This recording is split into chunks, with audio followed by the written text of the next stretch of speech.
وعباد الرحمن الذين يمشون على الأرض هونا وإذا خاطبهم الجاهلون قالوا سلاما والذين يبيتون لربهم سجدا وقياما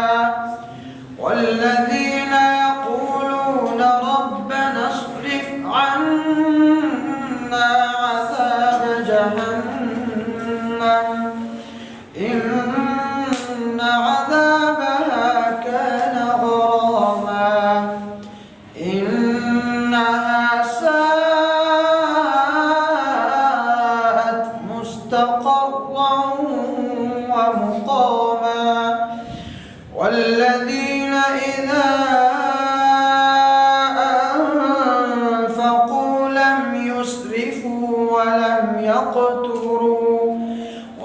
يقتروا وكان بين ذلك قواما.